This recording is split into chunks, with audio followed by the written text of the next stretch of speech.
T'as tout épuisé l'année dernière et là, vraiment, t'es à poil, t'es dans le désert, t'as plus rien. Donc, comment tu fais? Planter un mois, c'est pas grave. Planter un quarter, il y a quelque chose que t'as loupé quand même. On ne peut pas avoir un deep work de 8 heures, ça n'existe pas. Work smarter and not harder.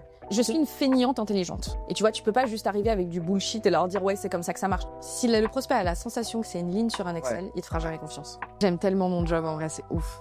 Bienvenue sur notre podcast We Are Sales, fait par des commerciaux pour des commerciaux. J'ai le plaisir d'accueillir Shannon aujourd'hui, Boutaleb. Bienvenue Shannon. Merci. Est-ce que tu pourrais te présenter pour nos Head of Sales, nos CEO qui nous écoutent et qui ne te connaissent pas encore? Ouais, je m'appelle Shannon Boutaleb. Sur LinkedIn, Shannon Louise Boutaleb, je le précise parce que c'est le nom de mes deux parents. J'ai 10 ans d'expérience en vente et je suis coach de vente. Donc j'accompagne les entrepreneurs, les commerciaux, les équipes commerciales à vendre plus et mieux avec une approche basée sur la psychologie. Sur la psychologie. C'est ce qui me semblait avoir retenu. Exactement. Et du coup, tu as fondé S for Sales Academy. Ouais. Donc S pour Shannon, je l'ai appris aujourd'hui. Oui. Quelle est la mission principale de ce projet? Moi, mon programme de formation, il s'appelle la Sales Therapy. Donc le but, c'est redonner le plaisir aux gens de vendre et de changer un petit peu les idées reçues qu'on a sur la vente. C'est pour ça que j'appelle ça la thérapie, un peu comme quand tu irais faire une thérapie chez le psy. Il y a plein de choses que tu fais instinctivement sans t'en rendre compte, qui sont pas forcément les bonnes. Et surtout, on va venir changer aussi ta perception du métier, du client, du prospect, parce que ça évolue. Donc du coup, on fait une grosse mise à jour, d'où la thérapie. Tout la thérapie. Excellent choix de mots. On est en début de quarter, on est en janvier. Ouais. Je pense que c'est pour ça que tu as choisi le thème d'aujourd'hui qui est construire, renforcer et refaire son pipeline en fin de quarter. Est-ce que tu peux me refaire un petit mot pourquoi tu as choisi ce sujet en particulier? Parce que la fin d'année, c'est toujours une clôture, donc c'est un peu le moment où déjà il y a les bilans annuels en général avec les sales. C'est aussi le moment où on se pose les questions, on se dit ok, qu'est-ce qu'on doit faire de mieux l'année prochaine, qu'est-ce qu'on a un peu laissé traîner. Donc c'est une période où tout le monde fait un bilan, les clients, les boîtes, donc tout le monde est plutôt aligné sur cette timeline. Et donc du coup en général on repart aussi avec un nouveau pipe. Puis il faut le dire, décembre c'est la période de clôture comptable, donc début janvier tu repars à zéro et t'as une notion de nouveau. Et donc en général, tu as pas mal épuisé ton pipe. On le voit tous avec les commerciaux, c'est l'offre de fin d'année, les derniers budgets. Et tu as quand même cette sensation où tu sors de Noël, des fêtes, c'est début janvier, il fait moche, faut que tu repartes à la chasse. Et c'est pas forcément la période la plus évidente. Donc je sais que c'est souvent à ce moment-là qu'on a plein de bonnes résolutions. Mais du coup, qu'on a peut-être besoin de bonnes méthodes et de bonnes techniques. Bah, écoute, je ne peux que confirmer aujourd'hui chez Dreamcatcher Sales, on est tous sales. Et l'actualité, la priorité du moment, c'est refaire aussi le pipe. Donc, je suis content qu'on puisse en parler aujourd'hui pour avoir des tips pour tout le monde. T'auras tout, je ferai pas de demi-mesure, t'en fais pas. Bah, superbe. Et toi, quand tu accompagnes tes équipes, pour parler de partir du début du pipe, quels sont pour toi les signaux du pipeline réellement sain? Et à l'inverse, peut-être des signaux d'alerte? Pour moi, il y a un des trucs que je regarde, c'est le compelling event. Donc peut-être que ça parle pas à tout le monde, mais en fait, c'est l'urgence qui n'est pas artificielle. Donc c'est-à-dire, pourquoi est-ce que, si je prends l'exemple de ce que vous faites, pourquoi est-ce qu'il a besoin de recruter un sales à telle date? Qu'est-ce qui se passe? En gros, c'est vraiment l'enjeu qui va créer le timing, la timeline, l'urgence en tout cas, de la mise en place du projet. Donc souvent, quand tu as un compelling event, tu as quand même moins de chances de perdre le deal, parce que c'est comme tout, tu vends, je sais pas, une refonte de site internet, si tu sais qu'il y a le Black Friday ou qu'il y a les soldes, typiquement, le gars, soit c'est bientôt et de toute façon, tu n'auras pas le temps de délivrer, donc tu sais que c'est mort, soit tu as un peu d'avance et donc tu sais que c'est le genre de choses que tu peux accélérer. Donc ça, c'est la première chose, c'est le timing, parce que très souvent, les deals, tu les perds à cause du timing. En vrai, il n'y a pas tant que ça, c'est trop cher. C'est très souvent, c'est pas le bon moment. Surtout sur du B2B où il y a quand même de la valeur. Le sujet, c'est rarement c'est trop cher, c'est juste, c'est pas le bon moment, j'ai pas les ressources en interne, je peux pas le faire. Et moi, je l'ai vu dans toutes les boîtes dans lesquelles je suis passée et les boîtes que je coach. Quand on regarde les raisons de close lost, c'est toujours le timing. Ok. Donc, je pense que c'est la première chose qui va nous permettre de savoir si un pipe est solide ou pas, c'est le timing. Donc, comment on voit le timing? C'est quelle est l'urgence du prospect, quel est l'enjeu? La deuxième chose, c'est bien évidemment si on a les décisionnaires. Pourquoi? Parce que moins tu as les décisionnaires, moins tu as la personne qui signe, plus ton deal va être long. Donc en fait, plus ton pipe va être mal forecast, entre guillemets. Parce que du coup, ça veut dire que tu n'as pas anticipé cette période-là. Si tu mets une date de clôture, un forecast en fin janvier, et que tu n'as pas le déci et qu'on est le 15, il y a peu de chances quand même que tu arrives à faire signer un devis à plusieurs milliers d'euros. Ça dépend encore une fois de ce que tu vends, mais là, je parle vraiment du cas où tu vends du deal complexe, du high ticket en gros, et que tu es sur du B2B. Ça, c'est le deuxième point que je vais regarder. Et le troisième point que je vais regarder, c'est bien évidemment les enjeux. Donc, c'est le pourquoi. Pourquoi est-ce qu'il ne signerait pas? Pourquoi est-ce qu'il signerait? Et ces 2 points, ils sont importants parce que si le sales n'est pas capable de dire pourquoi il ne signerait pas, c'est que potentiellement il est assez sûr du sable parce que ça veut dire qu'il n'a pas creusé le vrai enjeu. Pour moi, c'est vraiment les 3 leviers que je vais regarder. Mais c'est pour ça qu'aujourd'hui, on conseille, on voit aussi pas mal de directions commerciales qui demandent à ses SDR et ses AE de prendre directement des rendez-vous avec les décisionnaires. Il y en a, tu vois, il y a le bottom-up, top-down. Et en fait, il y en a qui commencent directement par soit tu as le décisionnaire dès le début, soit tu ne le rencontres pas.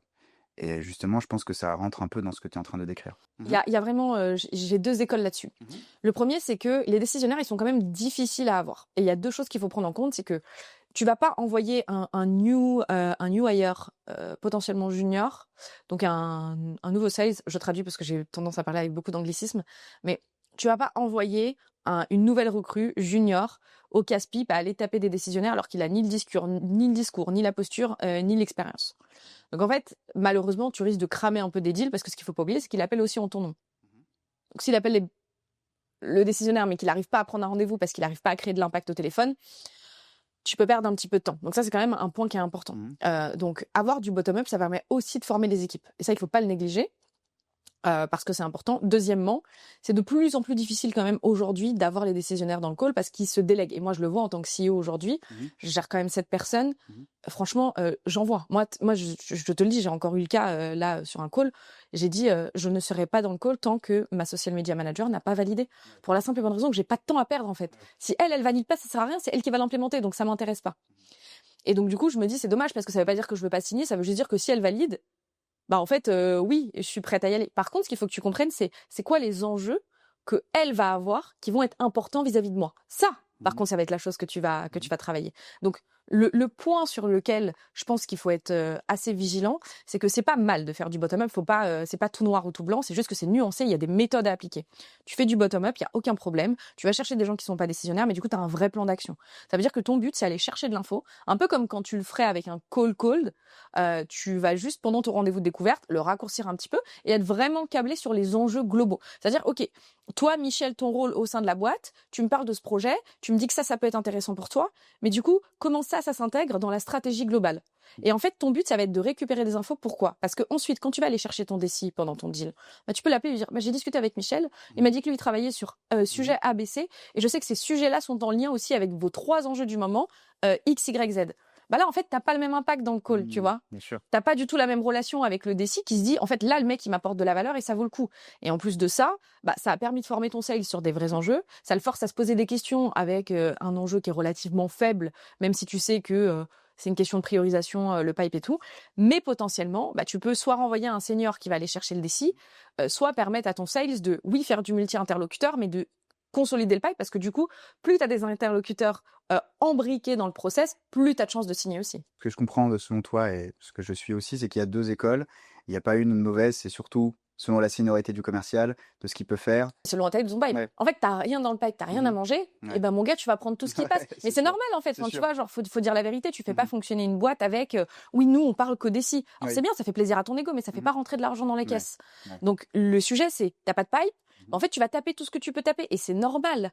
Après, là où il y a quand même une différence, c'est que aller ouvrir des opportunités ne veut pas dire que tu les forecastes.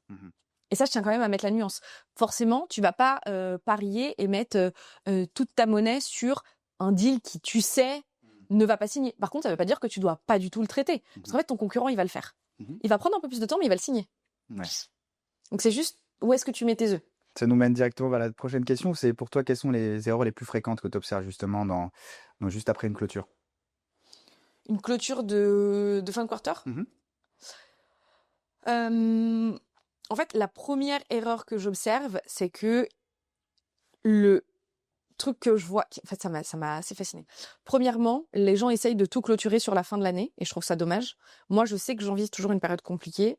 Donc, dans toutes les boîtes, j'ai toujours pré-signé en janvier. Donc, c'est-à-dire que j'avais déjà des deals qui allaient signer pour janvier. Et j'étais OK de les déplacer. Quand je voyais que dans tous les cas, en décembre, ça allait être compliqué, ça allait être short, plutôt que de me faire tuer sur ma marge, je disais, OK, on va signer en janvier. Par contre, on va réduire de 10% le discount. Fine. En fait, tu vois, j'ai gagné finalement quand je regarde.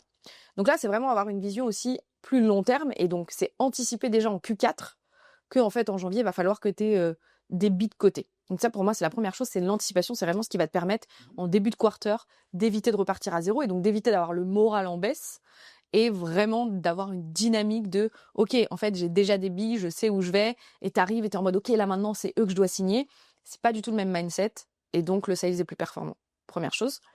Deuxième chose, c'est d'avoir un plan d'action. Moi, ce que je trouve intéressant, ce que je faisais aussi pas mal, c'est que la période entre Noël et le Nouvel An, c'est souvent une période où, en vrai, tu as quand même signé la majorité de tes deals le 25. C'est-à-dire qu'il se passe pas grand-chose entre le 25 et le 31. Pour autant, il y a plein de jours Il y a des surprises, des de fois. taf. Soit il y a des surprises, mais bon, c'est quand même assez rare. Ouais, c'est assez rare. En général, Ouais. les mecs coupent à Noël, donc si t'as pas signé le 25, c'est chaud, tu vois. Moi, j'ai déjà signé des deals le jour de Noël et le 31 décembre, mais c'est vrai que tu Ils ont comptes pas meilleur trop goût. là-dessus, quoi. Ils ont meilleur Ils goût, ont mais meilleur t'en peux goût. plus, quoi. Le problème, Ouais, c'est que t'es mort. Le 2 janvier, t'attaques, c'est rincé. ouais. Tu vois, c'est comme si tu venais de finir un mois méga difficile. Donc je pense qu'il faut quand même prendre en compte le fait que en janvier, tu vas pas forcément signer entre Noël et Nouvel An. Par contre, c'est le moment où tu peux travailler ta réorganisation. Donc du coup, moi, ce que je trouve intéressant, c'est préparer ton plan d'action en amont et te dire, OK, quels sont les deals que je vais aller attaquer sur janvier, tout simplement pour éviter de le faire sur le début d'année, parce qu'en fait, début d'année, tu vas avoir plein de trucs. En général, il y a les team building, les team meetings, les quarterly, machin, les nouvelles annonces. On change de territoire, on change chasser les sales. Il y a ça qui va évoluer. On a recruté une nouvelle personne. Et en fait, il y a tellement de changements. Ouais. Que tu vas pas être dans une dynamique de mettre en place un nouveau process parce que l'environnement ne va pas te conditionner à le faire.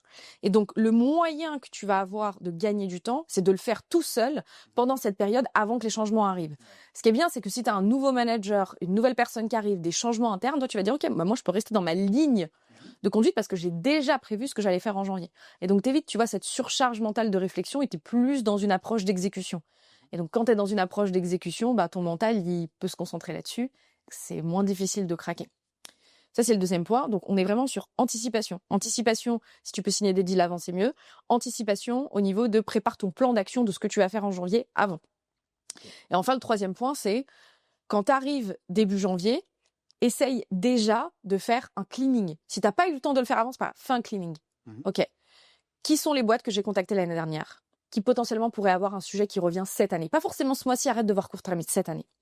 Ensuite, c'est, OK, par rapport à ce que j'ai là, imaginons que j'en ai 30% avec qui j'arrive à ouvrir une opportunité, que j'ai un close rate de 25, 25-30, ce qui est à peu près le cas dans le SaaS B2B, 25-30 pour les très bons. Bah, en fait, ça veut dire que là, tu vois, je vais pas réussir à faire ma target. Donc, combien je vais avoir besoin d'aller chercher d'opportunités pour faire ma target cette année? Et voilà vraiment au global, parce que même si en janvier, ça va être short, parce que tout le monde reprend, les gens reprennent le 5, le 15, en fait, c'est un mois qui est très court, hein, finalement, quand tu regardes, bah, tu vas avoir déjà planifié tes billes sur le reste. Et je pense que ça, c'est important pour redémarrer un pipe sur une année et pas redémarrer un pipe sur un mois. En fait, aujourd'hui, sur du deal complexe, de la vente complexe, du deal à étiquette, tu peux pas penser au mois le mois. Si dans ta tête, ça veut pas dire que tu dois pas avoir des objectifs au mois, ça veut juste dire que tu dois pas penser au mois le mois. Planter un mois, c'est pas grave. Planter un quarter, il y a quelque chose que tu as loupé quand même. Ok, très clair. Bah, du coup, effectivement, le quarter du coup, commence déjà à jouer au précédent. Donc, on a avec l'anticipation, avec le forecast, donc de ce que tu vises. Ensuite, on passe sur quoi? On fait de la prospection, les comptes stratégiques. Comment tu démarrais, toi, vraiment, cette partie action? Bah, en fait, ça revient un peu à ce que je viens de te partager. En gros, moi, demain, je me mets dans une boîte, je viens de finir mon quarter. Imaginons que voilà, j'ai rien anticipé, j'ai rien prévu. Première chose que je fais, c'est je regarde tous les deals que j'ai travaillés, sur lesquels j'ai pas signé. Parce qu'en fait, tu as quand même une base de comptes que tu as travaillé sur l'année. Je vais regarder tous les deals en détail et je vais regarder qui sont les deals que je peux réactiver cette année, qui sont ceux, dans tous les cas, c'est mort, ça va pas se réactiver. Mais ça vaut le coup de passer un coup de fil. Hein. Fais pas de supposition, passe un coup de fil, au moins tu sauras prévu. Donc je pense que déjà, moi, ce que je fais, c'est je vais prendre tous les deals de l'année dernière, je vais les appeler au moins pour leur souhaiter la bonne année. Ce qui est bien, c'est que déjà, c'est un truc qui est sympa. Je m'oblige pas à ouvrir d'opportunités. Je me dis juste, je suis là pour nettoyer. C'est quoi Mon la but, deadline c'est psychologique nettoyer. pour arrêter de souhaiter une meilleure année? Je pense que vers le 15 juin. Le 15, parce que je me suis Voilà. dit aussi. Donc ça veut dire que tu vois, t'as jusqu'au 15 juin, faut que tu aies appelé tous les deals que tu as travaillé l'année dernière. Bon, ça va, c'est pas non plus un truc impossible. Je pense qu'en une semaine, tu te mets une bonne déterre, tu le fais. Mais au moins, ce qui est bien, c'est que tu sais ce que tu as dans ta besace. Tu sais sur quoi tu es assis. Est-ce qu'en fait, tu es assis vraiment sur des opportunités ou en fait, est-ce que de base, tu étais assis sur du sable? Et de toute façon, tu as tout épuisé l'année dernière. Et là, vraiment, tu es à poil, tu es dans le désert, tu plus rien. Donc, comment tu fais?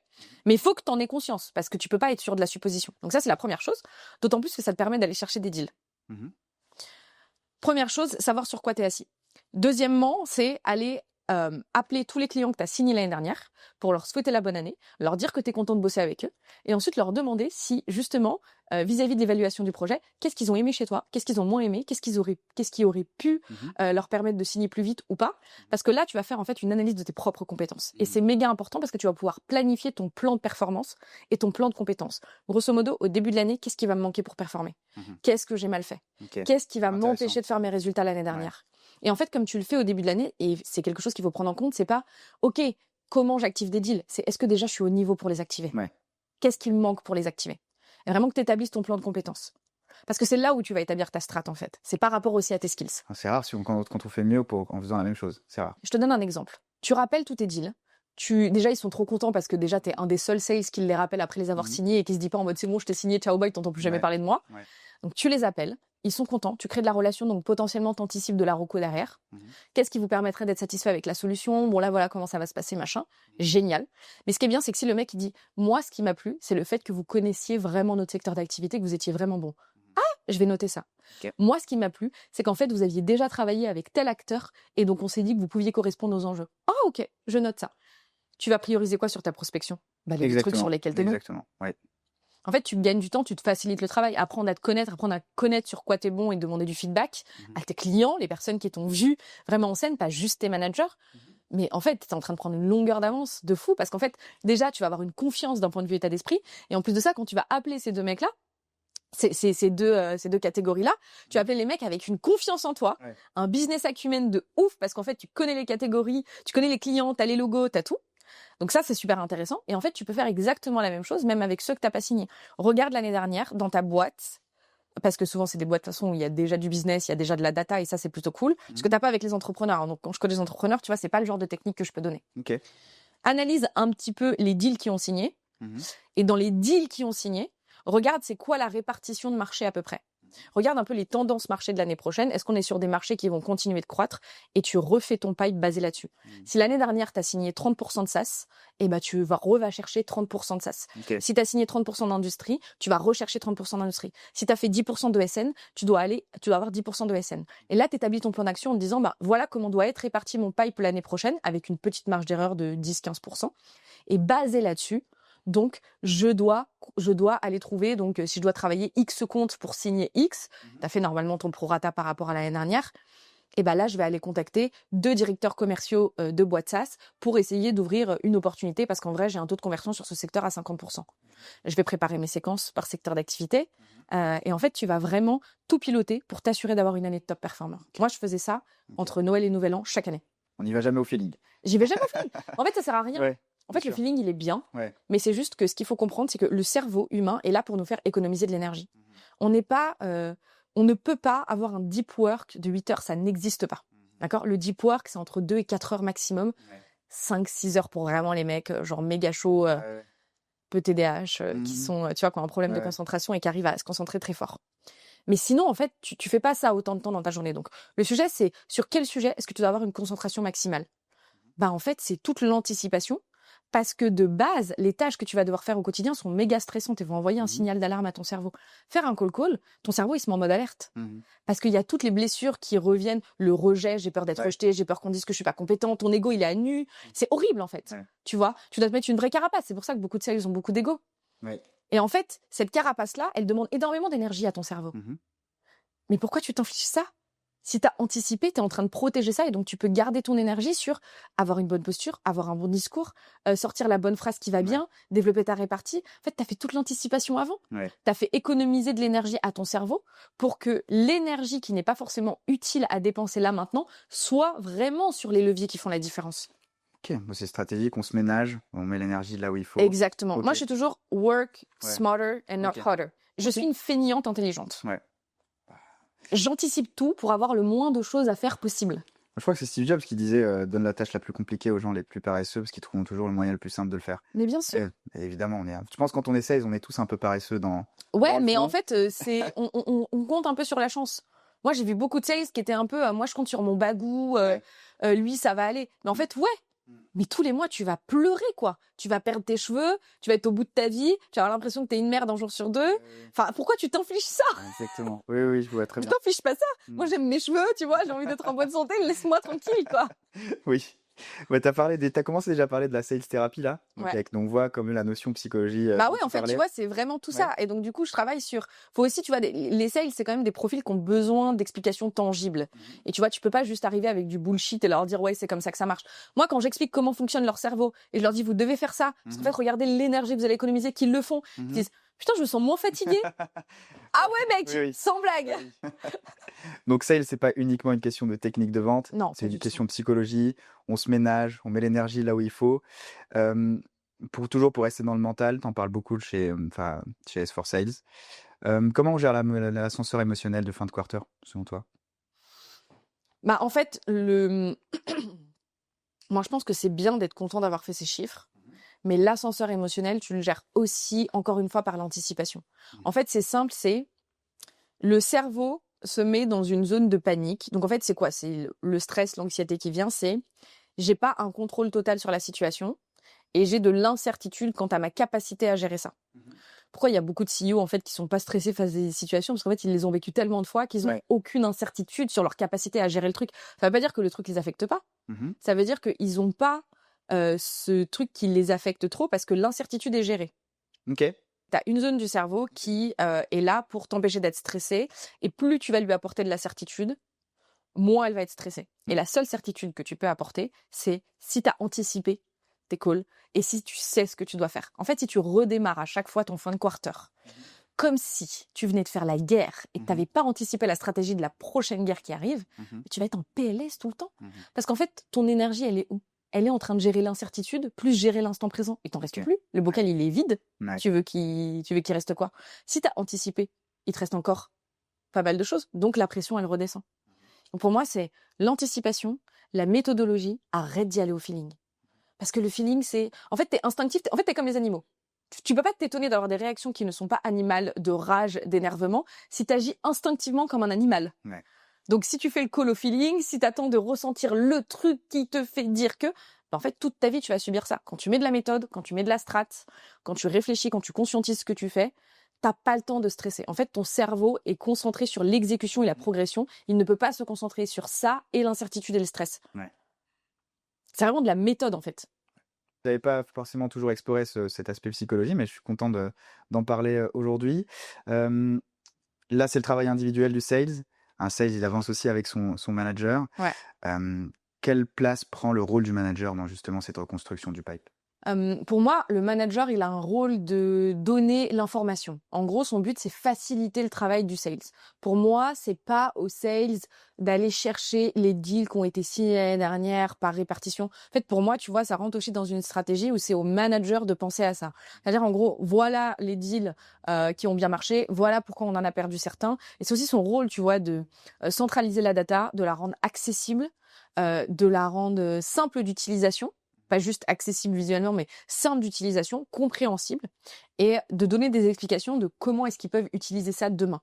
Pour moi, le rôle du manager, c'est aussi de partager des bonnes pratiques, mais surtout de mettre à disposition toutes les ressources pour permettre aux sales de se développer.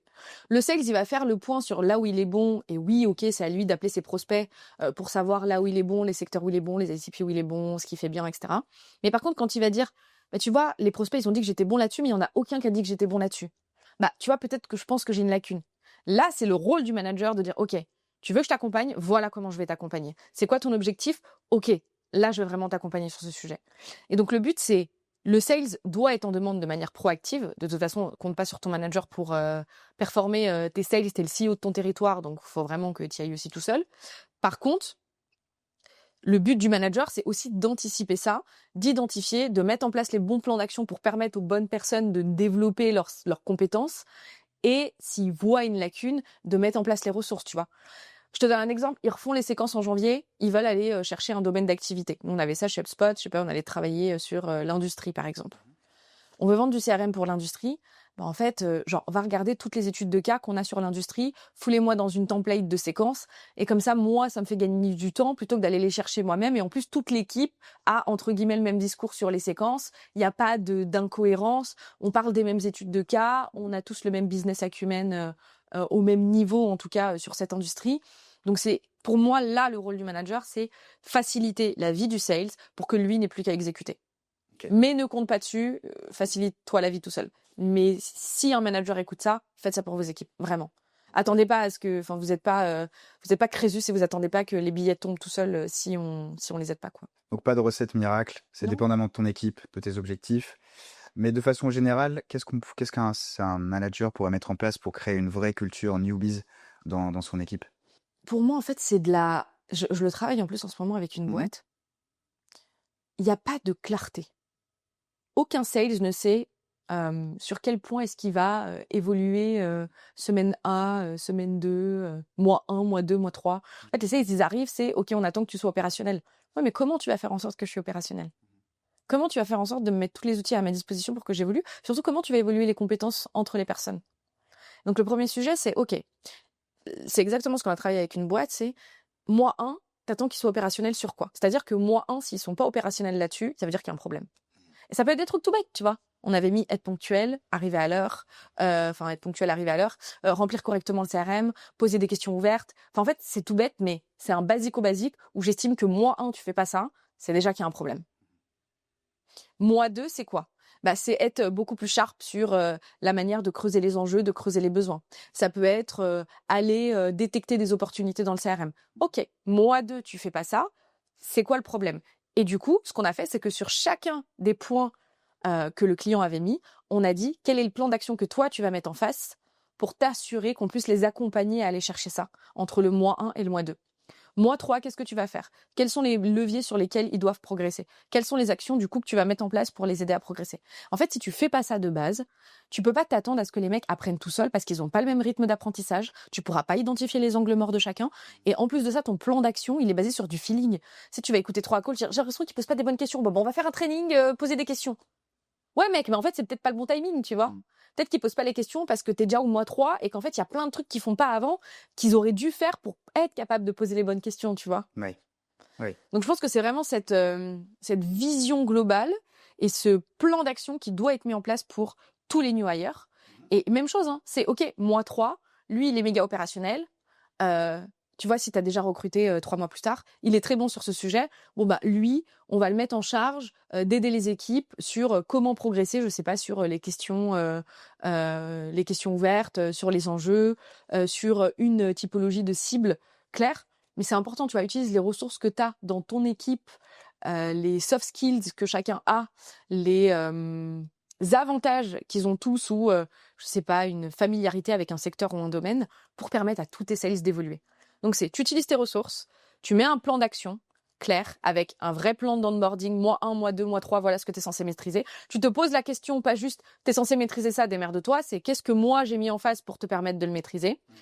Qu'est-ce qui est nice to have, qu'est-ce qui est must have, où j'estime que t'as pas le niveau et que du coup si tu redresses pas la barre, ça va pas le faire. Et quelles sont les forces et les faiblesses de chacun de mes équipes qui sont déjà onboardées que je vais pouvoir utiliser pour permettre aux nouveaux de se onboarder plus vite. Là, tu as un plan d'action clair. Ok. C'est une machine qui roule. Exactement. Et toi, comment tu fais justement pour évaluer le niveau d'un sales, par exemple, que tu coaches ou que tu accompagnes? Je lui fais un roleplay. Ouais, ok. Je le mets en situation. Je le sais direct. C'est quel genre de roleplay? Parce que nous, on recrute des sales tous les jours, donc c'est important pour nous de pouvoir identifier aussi. Chacun ses techniques. Un roleplay sur la prospection. Ok, donc un exercice de cold call. Ouais. Ok, prise de rendez-vous, classique. Ouais, classique. Moi, du coup, j'ai développé une IA à ce sujet. C'est une IA de simulation qui simule des faux prospects. Donc, tu rentres ton produit, ton service. Le gars fait la simulation en vocal avec une typologie de prospect, facile, moyen, difficile. Et à la fin, ils ont un compte rendu de ce qu'ils ont bien fait ou pas. Ok. Et moi, mes élèves, ils l'utilisent. Et justement, moi, ça me permet de les scorer at scale, quoi. Parce que du coup, je peux directement regarder les comptes rendus. Et c'est vraiment bien fait. Donc, tu vois, je vois tout de suite les gens qui ont quand même un bon niveau.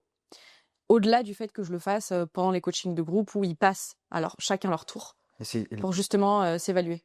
Et là, du coup, si on parle uniquement de l'exercice de mise en situation de cold call, c'est quoi un peu ta scorecard si tu l'as en tête pour faire de la pondération? La scorecard sur le cold call, c'est la première chose que je regarde, c'est l'accroche. Est-ce que tu sonnes comme un sales? Ok.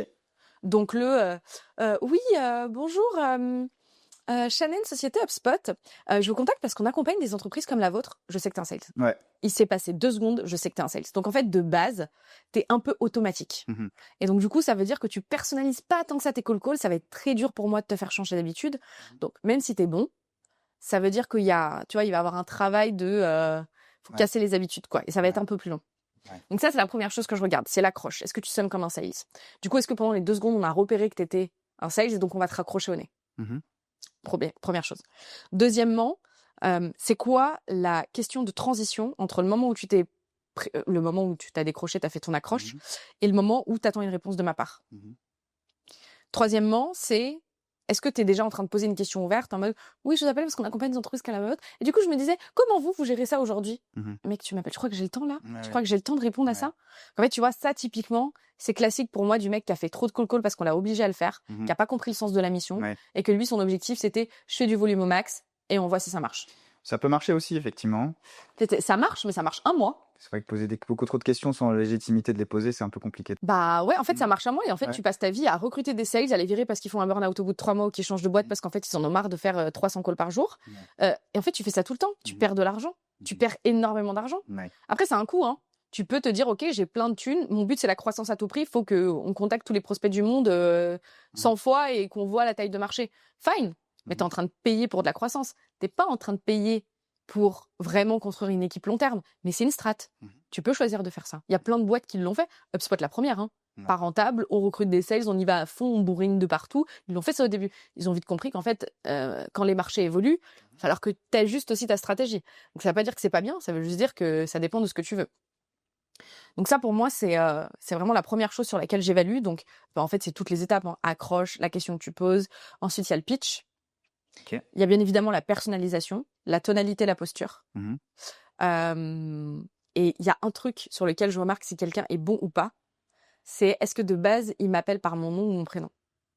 Ça, c'est une L'école, petite ça. astuce que je donne. Toi, tu préfères quoi? Bah, en fait, pour moi, je trouve qu'aujourd'hui, il y a eu trop de prospection où les gens se sont permis de s'appeler par leur prénom Ok. et le nom fonctionne beaucoup mieux. Ok, moi j'ai toujours entendu plutôt prénom vouvoiement pour tu vois toujours garder une sorte de conversation un peu d'égal à égal. Bah ouais, mais en Mais fait, tout le monde le fait. Ouais, du coup ça revient. Ouais, c'est ainsi comme la mode. Exactement. Ouais. Non, mais en fait, c'est ça. C'est Ok. pour ça que je te dis, Ouais, moi, ouais, je travaille beaucoup sur la psychologie. C'est comment la psychologie du consommateur évolue pour savoir quel est le meilleur angle d'attaque. Tu vois, en fait, c'est bien sûr. quel est l'angle sur lequel le mec va mettre moins de résistance. Les stratégies marketing d'avant, elles fonctionnent plus. Mm. Tu vois, je pense que tu les remets maintenant, bah, potentiellement, je me dis, ah, c'est différent, c'est sympa, ça marche mieux. Bah, c'est le travail du sales, c'est de se démarquer aussi. Donc Exactement. c'est En normal. fait, si c'était un métier où c'était Ouais, tout le temps pareil, bien sûr. mais une landing page, j'en sert à rien, tu vois. Et du coup pour toi, je surfe sur la vague. Si c'est le pitch classique dont tu parlais, bonjour, je vous appelle parce que je travaille avec vos concurrents, etc. C'est quoi toi, pour toi l'approche un peu sympa que tu peux nous partager? Moi, je dis l'accroche que j'utilise. Oh putain, ça, normalement, c'est que pour la C'est facturable? Vas-y, je la donne. Je la donne, c'est cadeau. Allez, merci. Moi, je dis oui, bonjour, Madame Brochon. Oui, bonjour, Madame Boutaleb à l'appareil. Je vous appelle pour 2 raisons. Oui. La première, c'est que je viens de voir votre post LinkedIn. Du coup, je me suis rendue sur votre site. Et je vous avoue que j'étais un peu surprise parce que après avoir rempli le formulaire de contact, bah, on n'est pas recontacté tout de suite. Il y a un petit temps de latence. Déjà, est-ce que vous êtes sur un sujet par rapport au site? En fait, là, pendant ces quelques secondes, je sais qu'elle pense que je suis une cliente. Oui, ok. Elle pense pas que je suis sales. Et c'est pas grave parce qu'en fait, moi, ce que je veux, c'est récupérer de l'info. De toute façon, si ça l'intéresse pas, elle me le dira. Mais j'ai une info. J'ai une info de est-ce que c'est un sujet ou pas. Ouais. Bah non, si, dites-moi, qu'est-ce que vous avez fait? Bah, en fait, je me suis dit que je devais potentiellement pas être la seule dans ce cas et qu'il y avait peut-être des clients potentiels qui devaient faire la même chose. Et s'ils sont pas recontactés, bah, en fait, vous voyez, vos concurrents, ils ont un numéro directement sur le site. Et ça tombe bien parce que moi, je trouvais votre site top. Je pense que ce que vous faites, c'est bien. Mais si on rajoutait ça, on pourrait aller chercher un peu plus. Alors, l'idée, c'est pas de vous prendre du temps maintenant au téléphone, mais c'est juste de pouvoir se faire un point la semaine prochaine pour que je puisse vous montrer comment c'est fait. Au mieux, vous savez, vous avez trouvé une solution. Au pire, vous savez ce qui se fait sur le marché et vous êtes tranquille. Est-ce que vous pensez que c'est une mauvaise idée? J'ai 2 créneaux semaine prochaine, 17h ou 18h. C'est très bien, parce qu'au bout de 10 secondes, elle te connaît pas, tu lui donnes déjà de la valeur. Donc, tu gagnes en crédibilité, légitimité directe. Tu te positionnes en experte. OK. Merci pour le tips. On va le mettre C'était peut-être cadeau. on va le mettre en short partout un peu. Merci. On parle de formation évidemment, chez S4 Sales. Chez Dreamcatcher Sales, donc c'est aussi de la formation. Est-ce que pour toi, il y a des signaux qui, peuvent indiquer que c'est un bon moment de commencer à penser formation de ses équipes? Tout le temps. Tout le temps? Tout le temps. OK. Donc faut consacrer toujours un moment de formation tout le Pour long de moi, il faut l'année? consacrer toujours un budget de formation à ses équipes chaque année. Mmh. Peu importe les sujets, en fait. Mmh. Tout le temps, tout le temps, tout le temps. Formation continue. Mais formation continue. En fait, moi, j'ai un budget aujourd'hui dans ma boîte où je me forme sur des sujets. Tu vois, Mmh. je paye des formations. Mmh. Alors, je paye des formations pour faire de la veille. Mmh. Ça, c'est super Ouais. important parce que je veux toujours avoir la meilleure formation du marché. Donc, je veux voir ce qui se fait. Ça peut être du format, ça peut être des trucs où peut-être que je me trompe, peut-être que je suis pas bon. Alors, j'ai mon propre esprit critique, etc. Mais j'achète énormément de formations.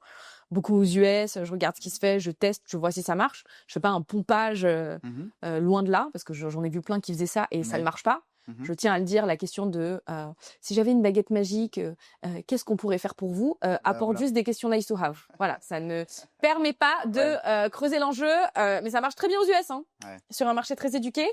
Bien sûr, tu vois. Je pense qu'en France, la baguette magique, elle ressort souvent. Ouais, mais en fait, il y a plein de questions comme ça. En fait, il y a plein de trucs de. Tu vois, genre, j'avais vu un truc sur Instagram, ça m'avait fait rire parce que, en fait, quand je l'ai vu, je me suis dit, faut que je teste. Parce que si ça marche, il est méga chaud. Ouais. En gros, c'était, est-ce que le fait que t'aies pas d'argent, c'est un symptôme ou une conséquence du problème? Donc, c'était en anglais. OK. Okay? Is it a symptom or is Mhm. it a cause of the problem? Mhm. Et en fait, le mec, il dit, bah non, mais c'est un symptôme. OK. Et donc, du coup, est-ce que ça t'empêcherait d'aller chercher plus si c'était les closers un peu américains, Ouais. machin? Et je dis, en vrai, la question n'est pas conne. À voir si tu la tournes bien, comment elle passe. Je l'ai essayé, la même réponse. J'ai pas compris la question. Ouais. Ouais. Oui, oui. J'ai pas compris la question parce qu'en fait, en français, ça ne veut pas du tout dire la même chose, tu vois. Et pourtant, la question, tu te dis, OK, je la traduis littéralement, ça marche pas. J'essaye de la retravailler, ça marche pas. Et en fait, le truc, c'est que ça ne fait pas du tout augmenter le niveau de conscience. Au contraire, ça crée plus une espèce de résistance. Parce que aux US, ils comprennent, ils sont en mode, OK, c'est pas grave si je me fais un peu push, mais pas en France, tu vois. Ouais. Et en fait, moi, je trouve ça intéressant parce que j'aime bien challenger. Je pars toujours du principe que je ne sais rien. Donc, du coup, je prends, je teste, je vois si ça marche. Mais si ça marche pas, point barre. Moi, si c'est pas testé sur le terrain, Mhm. ça marche pas, c'est tout. Il y a pas de bullshit, tu vois. Ouais. Faut que ça marche. Non, mais je suis d'accord avec toi. En plus, avec la baguette magique, ça fait le même effet que prénom, nom de famille. Au bout d'un moment, on l'entend, et un prospect il se dit, je suis en train de me prendre une disco classique, il est en train de lire sa trame. C'est pas incroyable. C'est pas Mais non, incroyable. si le prospect a la sensation que c'est une ligne sur un Excel, il te fera jamais Ouais. confiance. Ouais. Et aujourd'hui, c'est la confiance qui prime. Les gens veulent acheter à des gens en qui ils ont confiance. Avec l'IA, ce qu'ils veulent, c'est au moins je suis sûr que ce mec-là, je peux lui faire confiance. Même si c'est pas le meilleur, je peux lui faire confiance. C'est ça que les gens veulent. En fait, ça va battre maintenant, je pense, le niveau. Moi, non pressant aussi beaucoup un retour au rendez-vous physique, justement pour retrouver un peu le contact humain et soigner un peu plus de justement toute cette IA. Exactement. Ouais. T'as pressenti ça aussi de ton côté? Totalement. Moi, je le dis tout le temps. Ouais. De toute façon, c'est pas compliqué. Un rendez-vous physique, on l'a vu avec mes élèves, il a un taux de conversion de 40% supérieur. 40%? Ok. J'avais pas de chiffre, maintenant j'en ai. Bah, t'en as un parce 40. qu'on a Ok. fait les vals. Ouais, ok. On a fait les vals, je les ai poussés à aller en physique et ça marche beaucoup mieux. Ouais. Ok. Bah, Rien à super. voir. Formation, coaching, la différence pour toi? Ah, j'adore cette question. Une formation, c'est comme aller à l'école. C'est un professeur. Il va t'expliquer comment fonctionne quelque chose. Et son but, c'est de transmettre un savoir. La seule différence entre un prof et la formation, c'est qu'en général, un professeur, il a quand même le truc, genre ça fait très école, très scolaire. Et donc, du coup, pour le monde de l'entreprise, on appelait ça formation. Mais si tu regardes n'importe quelle école de commerce, c'est un organisme de formation, ni plus ni moins, agréé par l'État. Mais c'est un organisme de formation. Un coaching, c'est différent. Moi, j'utilise des méthodes de coaching dans le cadre de formation, parce que j'ai un organisme de formation. Le coaching, il est là pour identifier tes angles morts. Toi, je te donne un exemple, tu vas venir me voir, tu vas me dire, écoute, je suis pas très bon en égo, est-ce que tu peux me former en égo? Donc en fait, moi, je vais t'expliquer comment on fait une égo, la base, on va potentiellement faire des simulations. Si tu viens et que tu dis, j'ai besoin que tu me coaches en égo, je vais analyser ton profil et je vais essayer de comprendre tes angles morts. Ça veut dire que je vais beaucoup plus travailler sur qu'est-ce qui t'empêche d'apprendre la compétence. Donc en gros, c'est comme un préparateur mental, c'est pour ça qu'on dit un coach sportif, c'est qu'il va analyser un peu ce que tu fais et pas un prof. Tu vois, quand on dit un prof de pilates, c'est que le mec, il te montre des exercices et que tu répètes. Mhm. Un coach sportif, il vient avec toi, il corrige, il te dit attends, là j'anticipe, là ça va pas le faire.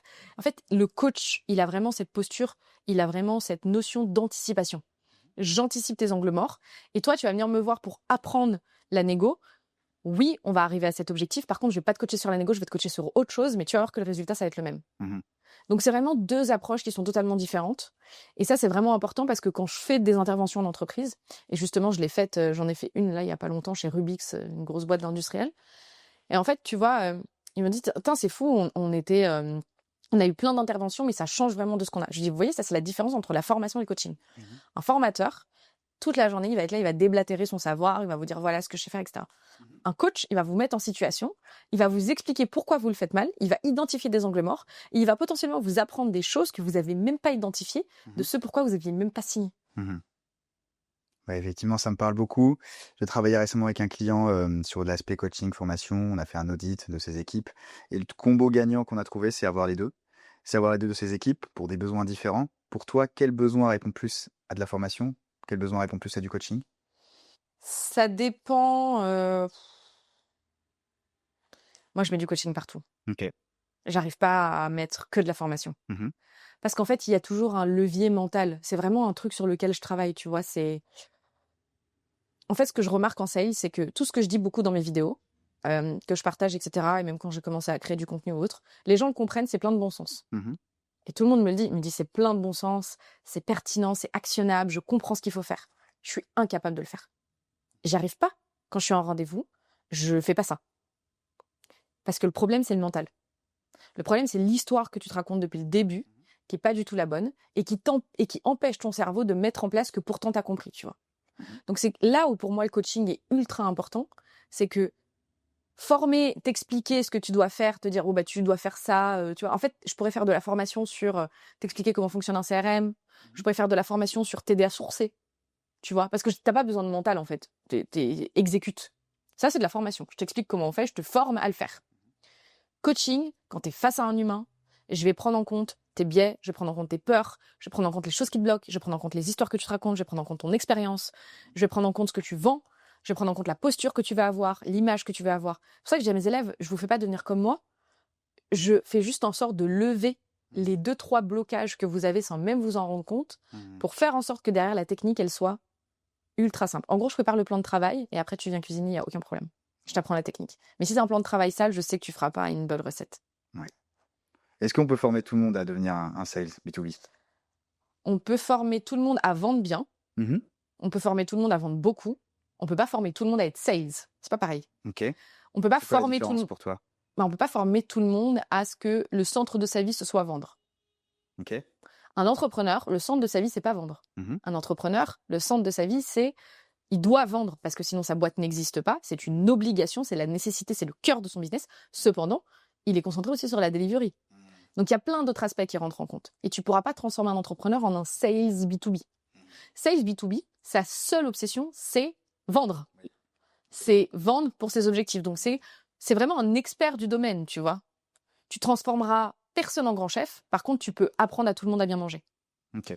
C'est un peu ça. Donc ouais, effectivement, peut-être qu'il faut déjà un bon background, une sorte de peut-être de zone de génie de vente pour passer vraiment en mode sales, mais tout le monde peut vendre un minimum, quoi. Oui, bien sûr. Mais en fait, c'est comme tout. Tout le monde peut apprendre à C'est cuisiner. ça. Tout le monde peut faire un plat qui est mangeable, qui est bon, qui est sain et qui permet de recevoir des copains. Est-ce que tout le monde peut avoir un 3 étoiles? Je ne sais pas. Tu vois? Est-ce qu'il faut des compétences innées? Je suis pas sûre. C'est plutôt de la pratique, c'est plutôt du bon sens, c'est plutôt un plaisir de la cuisine, une passion naturelle, mais c'est pas une compétence intrinsèque, tu vois? C'est t'aimes les gens, comme t'aimes les gens, t'as plus de facilité à parler avec les autres, donc t'as aucun problème à te challenger sur ta manière de parler aux autres et l'image que tu renvoies. Donc forcément, t'as plus de chances d'être meilleur sales parce que c'est un skills ou quand t'es grand chef, c'est un peu ce qu'on va te demander.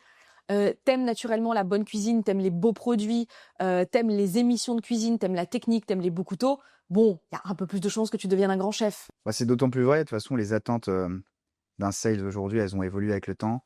Avant, on pensait qu'un sales, c'était celui qui avait la tchatch, qui était à l'aise, relationnel. Avec le temps, on a compris qu'un C, c'était de la structure, de la technique. Donc aujourd'hui, on sait, comme De tu la dis, méthode, c'est ce qu'on de m'a dit la au début, méthode. hein. Ah Exactement, oui, c'est fou, exactement. on a dit que c'était tout sauf du feeling. Exactement, exactement. Donc effectivement, il y a des compétences qui sont innées, certes, sur le relationnel, qui sont développables, et d'autres pour atteindre la troisième étoile qui sont pas travaillables, on va dire. Exactement. Je suis d'accord avec toi. Du coup, quels sont les soft skills indispensables pour un sales? L'empathie. Mhm, L'empathie, pour moi, c'est indispensable et je pense que les excellents sales en ont, mhm. les moyens en manquent beaucoup. Ok, on manque beaucoup. Ok. Moi, j'avais une théorie, c'est que justement, par rapport, si on prend un exercice de prospection, justement, peut-être quelqu'un qui a beaucoup trop d'empathie, qui a peur de déranger, peut-être n'aura pas justement, elle va aller jusqu'à, tu vois, le déroulé complet de la conversation, là où quelqu'un qui n'a pas beaucoup d'empathie pour son prospect, justement, pourra aller au bout parce qu'il sent pas la gêne derrière et qu'il va aller plus loin. Je sais pas si c'est clair ce que je dis. Ouais, c'est clair ce que tu dis, mais il faut pas confondre empathie et sympathie. Je ne confonds pas les deux. Pour moi, je parle d'empathie. C'est vraiment la capacité à sentir, tu vois, la gêne de l'autre. Tu sens que tu déranges, donc tu comprends son malaise et t'as pas envie d'aller plus loin. Ouais, Tu mais vois. ça, c'est de la sympathie pour moi. Tu ressens D'accord. la gêne. Ok. Tu la comprends, donc tu la ressens. Mhm, Tu vis l'émotion. mhm, Empathique, tu comprends, tu vis pas forcément l'émotion, tu vois. ok, Par exemple, tu vas me parler d'une rupture. mhm, Je vais être empathique, je peux comprendre ta douleur, je ne vais mhm, pas pour autant la ressentir. mhm. Je vais réussir à prendre de la distance, à faire de moi quelqu'un d'empathique. Ok. Quelqu'un de sympathique, Mhm, je vais pleurer avec toi. Genre, je vais être vraiment triste, je vais vraiment ressentir la peine avec toi. Là, je suis sympathique, mais je suis pas empathique. C'est là où vraiment, tu vois, je différencie, à mon sens, les deux. Un sales doit être empathique, il doit comprendre les chaussures dans lesquelles est son prospect. mhm, C'est quoi mes enjeux? Dans quel environnement je vis? Oui, bien sûr que tu vas me déranger. Donc, en fonction de ça, il va adapter son discours.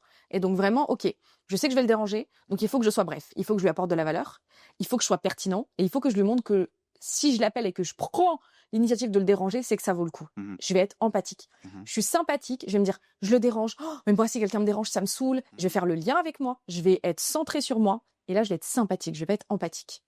Donc, tu vois, je dissocie vraiment les deux. Je l'explique très souvent à mes élèves parce que ok. souvent, ils font pas la différence entre les deux. Ok. Intéressant. La deuxième, c'est... En fait, ça me fait chier de dire l'écoute parce que moi, je sais apprendre aux gens à mettre des silences. Donc, pour moi, c'est un truc qui s'apprend. Ok. Après, c'est bien si tu l'as naturellement. Être capable d'être à l'écoute. Euh, Intelligence situationnelle et relationnelle. Ça, pour moi, c'est le top. Intelligence situationnelle, c'est un peu subjectif selon le contexte, du coup, mais comment tu l'évalues, toi, cette intelligence situationnelle? Bah, en fait, c'est assez simple, mais c'est des personnes qui vont avoir la capacité de voir la big picture. Mhm, Donc, tu vois, vraiment de comprendre un écosystème, une organisation. Quand ils vont aller chercher un prospect, ils vont facilement comprendre dans quel environnement il évolue. Ils vont facilement, tu vois, faire des connexions assez mhm, rapides avec, oui, bah, je sais qu'en fait, lui, s'il me parle de ça, ça veut dire qu'il faut que je parle avec telle personne. Ça peut être aussi de l'expérience, hein, ça vient aussi de l'expérience. On développe une intelligence relationnelle et situationnelle de par notre expérience. Mais il y a des gens qui l'ont naturellement, tu vois. bien sûr. Il y a des gens, t'as pas besoin de leur expliquer, ils comprennent tout de suite, ils voient déjà là où tu veux aller. Bah, Ouais. ça, c'est un soft skills de ouf, je trouve. On revient toujours au même sujet, c'est qu'on n'est pas là pour vendre, on est là pour comprendre. Ouais. Et on se rend compte qu'il y a des enjeux macro, donc de la boîte. Il y a l'enjeu personnel de la personne que tu as en face, son personal pain. Donc si effectivement tu as la big picture et tu as aussi la personne en face, tu fais les liens entre tout ce dont on parle là. Je vois ce que tu veux dire par un situationnel, je suis d'accord. Ça me paraît pas mal. Et la rigueur. Rigueur, oui. Money is on the follow-up. Hein. Moi, je pense que c'est celle que je devrais un peu plus travailler, moi, rigueur. Toi, c'est quoi, tu dirais que tu as envie de Moi, je suis ultra améliorer? rigoureuse. T'es très rigoureuse? Ah, je suis Ouais. méga rigoureuse. Ok. Mes managers le savaient. Moi, tout était tableau, Ouais. processisé. Mais je suis une folle hein, dans ma boîte. Hein. Ouais. Vraiment, genre, moi, tu me dis que tu me fais un mail, tu me le fais pas, je peux ne pas travailler avec toi à cause de ça. Mhm. Mais j'en ai une à qui j'ai dit non. Parce que juste, elle m'a envoyé un mail en me disant, OK, c'est bon pour moi. Je lui dis, OK, tu peux me faire une invite. Zoom, du coup, on fait ça en visio. Et elle me dit, OK, bah, donne-moi ton numéro, je t'appelle. Je dis, non, en vrai, je préfère un visio, c'est plus simple et tout. Elle me dit, OK, elle m'envoie pas l'invite. 40 minutes avant le call, je lui dis, du coup, l'invite, elle me dit, oui, oui, je comptais te l'envoyer à 20h. Je dis, 20h, on a rendez-vous à 14h. Elle me dit, ah oui, oui, ah oui, pardon, 20h, c'est moi. Moi, pour moi, t'es pas rigoureux si tu fais ça, tu vois. Oui, mais ça dépend ce que tu mets dans rigueur. Mais là, pour le coup, oui, je vois ce que tu veux dire. Ouais, mais en fait, pour moi, t'es brouillon. Mhm. Donc, si tu fais pas attention Mhm. à ce petit genre de détails, Mhm. plusieurs fois, Mhm. Ouais. Ouais, oui. en fait, c'était aussi sur un poste où j'avais besoin de quelqu'un de très rigoureux. Ouais. Donc, ça fait partie du skills dont j'ai besoin. Ouais. Oh, c'était prioritaire, quoi. Ouais, c'était vraiment Ok. un truc prioritaire. Ok. Donc la rigueur, pour moi, c'est important à avoir. Je sais que peu de sales l'ont, mais c'est de la discipline. Faut s'habituer à le faire. Il y a Ouais. pas de Faut secret. se faire du J'ai mal. pas de méthode magique là-dessus. Faut se faire du mal. Faut se faire du mal. Travailler quand on n'a pas envie. Bah ouais. Mais facilite-toi la vie. Ouais. Mets un process comme ça, tu réfléchis Mhm. pas. La motivation, elle vient aussi de la flemme du cerveau à processiser ce que tu as à faire, tu vois. Exactement. On parlait tout à l'heure de soft skills. Ouais. En termes de hard skills, du coup, est indispensable. Savoir gérer des outils. Mhm. Ça, c'est super important. Savoir utiliser les outils. Être curieux. Ça, c'est du soft skills, mais tu vas être curieux dans les outils, dans la méthode, pas avoir peur de poser des questions. Demander quand tu sais pas aussi. Être rigoureux. Mhm. Être rigoureux, mais surtout penser à préparer des mails de follow-up. Comprendre l'environnement dans lequel tu évolues. Ok. Donc pour moi, c'est vraiment avoir des compétences intrinsèques de l'environnement où tu évolues, tu vois. Mhm. C'est des compétences aussi, tu vois, faut être réaliste. Mhm. Globalement, il n'y a pas beaucoup de hard skills en sales quand même. C'est Bah, principalement de la soft skills. bah en fait, pour moi, la ligne est très fine, évidemment. C'est ce que je disais tout à l'heure. Ouais, Tu ouais, vois, ouais, avant, c'est c'était les méga. relationnels, c'était la chat, etc. Pour moi, soft skills, justement, c'est des choses, beaucoup qui sont, tu vois, déjà innées. Ouais. Alors que pour moi, hard skills, c'est vraiment quelque chose que tu apprends. Tu vois, un hard skill, c'est ton CV, c'est effectivement l'outil, c'est par exemple des techniques de vente. Je pense que les hard skills, elles vont différer du poste que tu vas avoir, tu vois. Par exemple, cold call, prospection, prendre des rendez-vous, c'est une hard skills pour un SDR. Un AE, son hard skill, ça va être la méthode médic, dépendamment de son. Pour moi, ça, c'est vraiment des hard skills qu'on va voir. Je sais pas si tu es d'accord ou pas avec Ouais, moi. si, je suis Ouais, d'accord. ouais, Je suis d'accord. Si toutefois il comprend pourquoi il les utilise. ouais, Quelqu'un qui applique le médic comme une checklist, c'est un problème déjà. ouais, Il y ouais. en a plein qui le font, hein, Ouais. qui appliquent le médic comme une checklist, hein. Mhm. Bah, Comme en Bante, quoi. oui, oui, je vois très bien. Alors que médic, c'est pas Bante. Non, non. Non. Bande, c'est plus pour prospection d'ailleurs. Non. Non? Moi, je le vois plus plutôt pour Non, c'est surtout prospection. deal transac. Ok. Quand tu as du deal transactionnel. Bah pour moi, de toute façon, Medic, je prends comme un formulaire ou je sais pas quel mot tu as utilisé pour l'écrire Checklist. cette checklist. Moi, pour moi, Medic, tu me dis si tu es d'accord, c'est plus bah, déjà pour apprendre à comprendre ton prospect, mais tout ce qui va te permettre de dire après le R1, est-ce que ce deal va se faire ou pas? Pour moi, c'est les informations que tu vas avoir. Tu te dis, ok, je miserai en tant de pourcentage. Les risques, c'est les informations qui te permettent de voir si ce deal va se faire ou pas. Ouais, je suis d'accord. Je suis d'accord si c'est bien fait. Si c'est bien fait, c'est totalement ça. Si c'est pas bien fait, c'est une checklist. Exactement. C'est est-ce que j'ai posé la question du déci? Oui. Est-ce que j'ai posé la question de ça? Est-ce que je sais ça? Oui, ça je le sais. Qu'est-ce que tu fais de ces infos maintenant? C'est quoi la next step? Pour moi, c'est au-delà de est-ce que ce deal va signer ou pas, c'est quel plan d'action je dois mettre en place pour qu'il signe ou est-ce que je dois l'arrêter? Toi, t'aimes bien le Medic? Enfin, ton expertise, c'est le SaaS. Donc, il y a des méthodes qui s'appliquent plus à un produit qu'à un autre, mais je pense que le SaaS, c'est ce qui est utilisé En le fait, plus. pour moi, tu vois, ce qui est fou avec les frameworks, c'est que c'est plutôt des mémotechniques. Ouais. L'objectif d'un framework, c'est que tu t'en rappelles. Et au bout d'un moment, les meilleurs sortent du framework. Ouais. Moi, il y a un truc qui était très marrant, c'est que quand j'étais chez HubSpot, je me rappelle sur ma première année, j'ai un head of sales qui me dit oui, du coup, j'imagine que vous utilisez Medic. Parce que en fait, j'étais en train de lui présenter les sales playbooks qu'on avait dans HubSpot. Et je dis Medic, qu'est-ce que c'est? Il dit vous connaissez pas Medic? Je dis bah non, qu'est-ce que c'est? Il dit attendez, vous faites de la vente complexe si vous connaissez pas Medic? Je lui dis bah non, et vous avez l'impression que je gère mal le deal là? Ouais. Il dit non, je lui dis bon bah voilà. Ouais. Parce qu'en fait, tu vois, lui, il était vachement attaché à ce ok, tu connais pas Medic. Oui, mais en fait, je le fais naturellement. Pourquoi est-ce que j'ai besoin que tu me donnes un framework pour valider un point que je fais? J'ai besoin que tu me dises que ça s'appelle bande pour que je te valide le budget, le timing, l'autorité, les besoins? Bah non, en fait, naturellement, je le sais dans ma tête que c'est des points qu'il faut que je valide. Je le sais, le décisionnaire, je sais les KPI. Je le fais parce que j'ai tout le temps les interquestions que j'apprends dans mon académie. Les interquestions, c'est combien, pourquoi? Ah, vous me dites ça? C'est combien exactement? Quand vous me dites ça, ah, pourquoi intéressant? Comment vous en êtes arrivé là? 3 interquestions. Je te les ai posées. Je suis allée chercher les KPI. Oui, non. Voilà. Est-ce que j'appelle ça médic? Est-ce que tu veux? Non. Tu vois? Ouais. Mais ça me fait rire. C'est pour ça que j'étais un peu dubitatif sur le médic. Quand tu m'as dit, tu utilises le médic, j'étais en mode, je me rappelle quand il m'avait dit ça, j'avais quand même pris un petit coup d'ego. Mais t'es dit, il se prend pour qui quand même? Je gère bien le deal. En plus, je l'ai signé. C'est ça qui m'a fait. En plus, je l'ai signé, le mec. Oui, je suis d'accord. Ouais, moi, j'aime pas. Si, peut-être qu'il écoutera ce podcast, il se reconnaîtra. Peut-être. On lui fait un petit coucou. Ouais. On a parlé du coup du travail du sales individuel. On a parlé du rôle du head of sales dans le travail, dans son rôle auprès de ses équipes. Qu'est-ce que pour toi, qu'est-ce qui fait un bon sales et un bon head of sales? L'égoïsme. C'est-à-dire? Un bon sales, c'est quelqu'un qui va tellement penser au fait qu'il faut qu'il réussisse et qui va être auto-centré sur lui, qui va trouver tous les moyens pour y arriver, et tant mieux, c'est ce qu'on attend de lui. Mmh. Un head of sales, il doit se dire comment mes équipes peuvent performer sans pour autant penser à lui. Mmh. D'être moins égoïste, je pense. OK. Ça, c'est la première chose. Donc moins loup solitaire. Mmh. Ça, c'est la première chose, donc beaucoup plus dans le partage. Mmh. Un bon head of sales, c'est quelqu'un qui est méthodique, qui est processisé et qui a conscientisé ses forces. Un sales, il n'a pas forcément conscientisé ses forces. Il sait qu'il est bon, il applique de la structure et de la méthode, mais potentiellement, il est incapable de te dire comment il fait. Il dit qu'il fait. Pour lui, c'est naturel, c'est inné. Et il est incapable de te l'expliquer. Un bon head of sales, il est capable de t'expliquer pourquoi il est bon, pourquoi il est pas bon, là où il est. Et c'est vraiment cette prise de recul, cette posture qui fait que pour moi, c'est un bon head of sales. C'est ce qui Euh, différencie les pédagogues, les gens pédagogues et les autres. Exactement. Ouais. C'est pour ça que moi, je suis coach. C'est parce que Mmh. j'ai processisé, j'ai formaté vraiment mes Il méthodes. y a aussi, on dit, si tu arrives pas à expliquer quelque chose simplement, c'est que tu l'as pas bien compris. Exactement. Ouais, ouais. Exactement. Je le dis très souvent ça. Je dis, Mmh. si t'arrives pas à l'expliquer à un enfant de 8 ans, c'est un des premiers exercices que je fais faire dans mon académie, c'est pitch-moi ce que tu fais en une phrase. Si t'es pas capable de le faire et que, enfin, je demande aux autres s'ils ont compris, et après je leur fais dire, ok, bah vas-y, explique-moi du coup ce qu'il fait, et ils sont là en mode, en fait, je crois que j'ai pas compris. Bah ouais, donc en fait, c'est trop compliqué. Donc on t'apprend à simplifier, simplifier, simplifier. Donc ça, je pense que c'est un point qui est très important. C'est pour ça que le Euh, bon sales aussi, quand tu dis: «Il le fait, il sait pas pourquoi il le fait», bah, du coup, des fois ça marche et des fois ça marche pas parce qu'il le fait pas forcément au bon moment. Il y a une part de hasard un peu, dommage. Exactement. Ouais. Exactement. Donc, tu vois, un head of sales, il sait en général, c'est pour ça aussi qu'il accompagne et qu'il pilote les équipes. Aimer collaborer en équipe, un head of sales, il n'a pas le choix. Il doit collaborer avec ses équipes, aimer fédérer une équipe et être plus attiré par le fait d'accompagner des gens et de les faire évoluer que la croissance personnelle.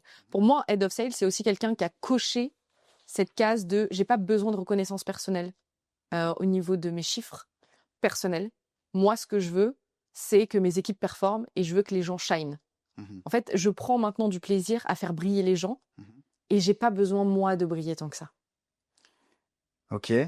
Alors on rentre dans la psychologie, mais est-ce qu'on peut pas aussi briller à travers le la Ouais, mais en réussite de fait, son équipe? un manager qui voudra trop briller, malheureusement, parfois pourra avoir des traits un peu toxiques de ouais, là, vous vous rendez compte, vous me mettez dans la merde, machin, faut qu'on y aille. Mmh. En fait, tu vois, il va pas forcément avoir le plan d'action en mode les gars, on va y arriver ensemble, on va le faire, on y va, tu vois. Et c'est comme dans une guerre, tu vois, tu as besoin d'un stratège, de quelqu'un qui est calme, Oui. de quelqu'un qui a pensé le truc, de quelqu'un qui sait motiver des équipes, mais pas de quelqu'un qui va dire en fait, un général, il va jamais dire à ses soldats, vous allez me mettre dans la merde.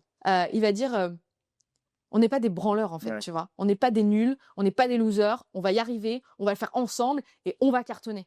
Tu vois, il va parler en on, il va pas parler en je. Bah, ça, c'est, l'archétype du bon leader, mauvais leader. Ce qu'on dit Bah, généralement. head of sales, c'est un bon leader. Ouais, bien sûr. Mais c'est généralement quelqu'un qui va pas, chercher la posture de leader déjà. Il va plutôt chercher, l'accompagnement comme tu disais tout à l'heure, donc faire briller les autres.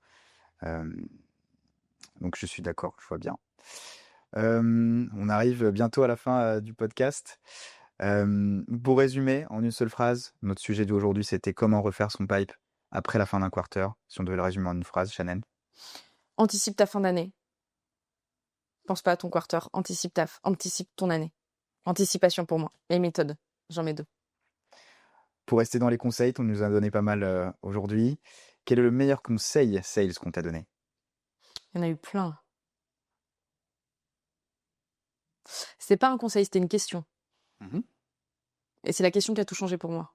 Mmh. C'est un de mes buddies qui m'avait dit est-ce que tu sais pourquoi tu poses ces questions?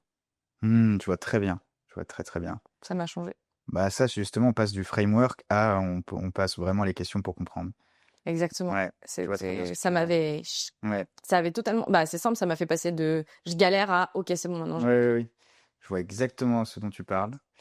J'allais d'ailleurs te poser la question après, le déclic que tu as eu pour passer de bon sales à excellent sales, Celui-là. c'est celui-là. OK. Je suis dommage que j'ai posé 2 questions, j'ai une seule réponse. Je suis un peu déçu. Bon, si tu veux, je peux te donner un autre conseil. C'était mon manager qui m'avait dit mets-toi en mute si t'arrives pas à laisser des silences. Donc il m'avait fait mettre le casque Pas et mal. en fait de me mettre en mute parce qu'au début j'avais du mal avec les silences. Il m'a dit mets-toi en mute. Comme ça, en fait, le geste de te démuter fait que tu vas conscientiser le fait que, attention, là, tu parles, est-ce que c'est le bon moment? Et le temps que je le fasse, c'est là que j'ai compris l'impact des silences, que j'ai compris pourquoi je laissais des silences, et en comprenant pourquoi j'en ai laissé de plus en plus. Je vais essayer la technique. Effectivement, les silences, ça peut être malaisant pour certains sales, mais on sait que c'est important. On sait que c'est important. Une anecdote mémorable d'une vente? Une belle vente, c'était chez HubSpot. J'en ai déjà parlé parce que, à mes yeux, c'était la vente. En fait, c'était la vente où, typiquement, dans le pipe, tu mets pas un péco dessus, Mhm, 2 personnes de Salesforce au board, mhm, et je les signe sur HubSpot. mhm. Et le mec me dit, Shannon, c'est mort. On a 2 personnes de Salesforce au board en call. C'est impossible qu'on signe chez HubSpot. Je lui dis, mais toi, tu préférerais mettre quoi dans ta boîte? Il me dit, bah, moi, je déteste Salesforce, je préfère HubSpot, mais j'ai pas le choix, c'est politique.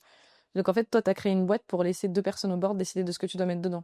Mhm. Il m'a dit, ok, on fait un call. Et pourquoi, du coup, c'est ta préférée, celle-là ou celle qui te ressort là en premier? Parce qu'on a signé alors que Salesforce avait une offre moins chère. Ok. Ok. Et que Ouais. c'est beau quand même d'aller le chercher avec un J'avoue, call. celle-là, elle fait plaisir. Et qui m'a appelé et qui m'a dit pourquoi est-ce qu'il avait signé. Et Ouais. c'est là où j'ai commencé à prendre le réflexe d'appeler mes prospects. Ok. Il m'a dit cadrage, t'as cadré tous les meetings. Mhm. Donc j'avais fait, tu vois, tout un rétro-planning. Il savait exactement meeting A, meeting B, meeting C, tout ce qu'on avait à faire. Donc en termes de prise de décision, je l'ai facilité au maximum.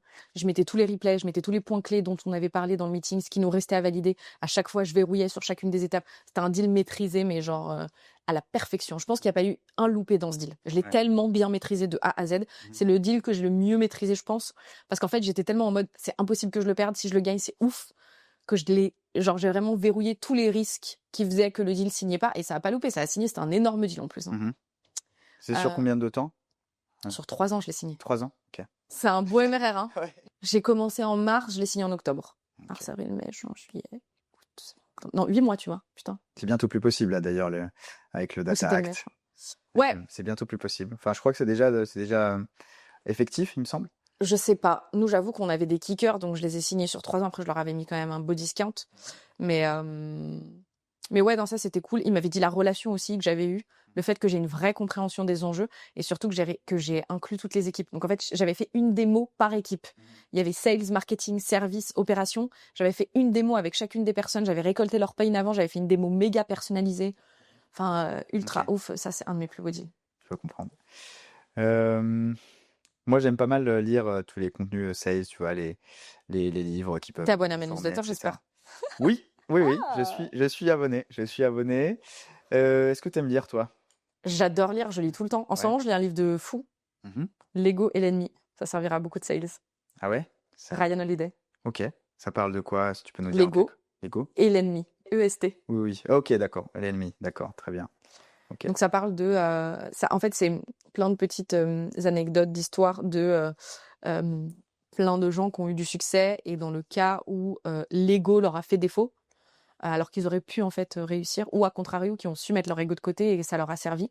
Et pourquoi l'ego en fait est notre ennemi, comment est-ce qu'il nous sabote, à quel moment est-ce que c'est de l'ego, à quel moment ça l'est pas. Je pense que c'est important, surtout pour un sales, parce qu'on est vraiment armé à supporter le rejet, et du coup l'ego agit aussi en protecteur. Et le problème, c'est que parfois ça peut nous porter défaut. Je sais que c'est quelque chose que j'ai quand même beaucoup travaillé, qui est très important. En tout cas, si tu as envie d'être une meilleure version de toi-même tout le temps. Et en ce moment, je le lis. Là, je l'ai quasi fini. Il me reste 10 pages, je pense. Et en fait, à chaque fois, c'est bien parce que ça permet de conscientiser les trucs sur lesquels tu as déjà travaillé. Et surtout, je trouve que c'est un livre qui mériterait d'être lu à tous, tu vois. C'est important de prendre conscience aussi de ses faiblesses. Ouais. C'est pas forcément une faiblesse, c'est là pour nous protéger, mais il faut savoir bien l'utiliser. Ok. Bah écoute, C'est pas un livre sales, mais... ouais, bah, ça peut aider, j'ai l'impression. Alors, Ouais, j'étais ça à la peut liste de aider. lecture interminable, mais on va Non, jouer. franchement, il est tout petit en plus. Enfin, il Ouais. est petit, il a genre 250 pages. Mhm. C'est pas un livre méga long, quoi. C'est pas un livre Ouais. de 400 pages, illisible. Non, ça va. Enfin, j'ai été content de te recevoir, Non, Chanel. merci, j'ai apprécié, c'était sympa. C'était très sympa. J'espère que Plein de valeur. on aura des retours positifs. Je pense que oui. Écoute, une prochaine pour les gens qui nous ont regardés. Merci.